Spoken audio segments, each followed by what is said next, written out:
नमस्कार दर्शकों। 30 दिसंबर यानी कि कल सोमवार, जी हाँ, सोमवती अमावस्या मनाई जाएगी। कल के दिन माना जाता है कि इस दिन जो कोई भी पूजा पाठ करता है उसे विशेष पुण्य की प्राप्ति होती है।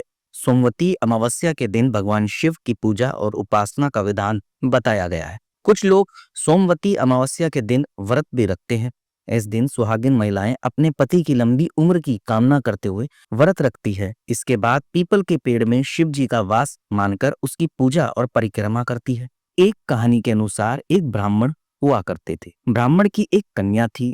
सद्गुण संपन्न होने के बावजूद उसका विवाह नहीं हो पा रहा था।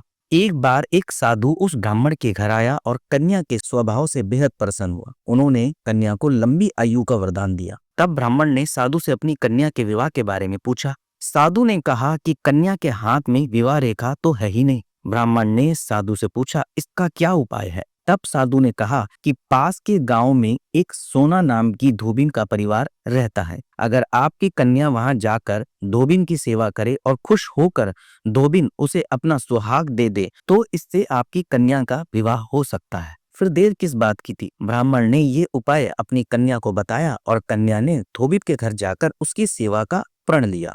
इस दिन के बाद से रोज सुबह सूर्योदय से पहले कन्या धोबी के घर जाती, वहां सारा काम करती और चुपचाप अपने घर वापस आ जाती। घर का सारा काम हुआ देख धोबिन को बड़ी खुशी होती।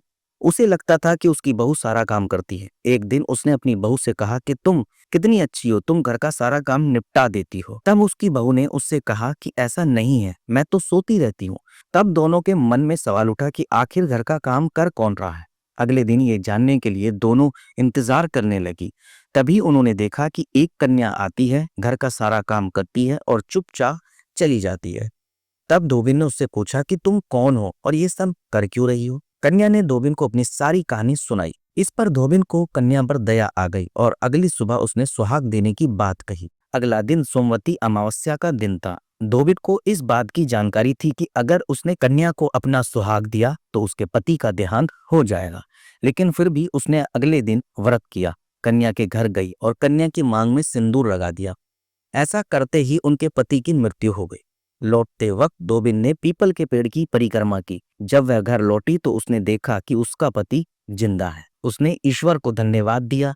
तभी से इस दिन व्रत करने की परंपरा शुरू हुई। सोमवती अमावस्या के दिन पूजा करने के लिए सबसे पहले ब्रह्म मुहूर्त में उठकर सभी कामों से निर्वृत्त होकर स्नान कर लें।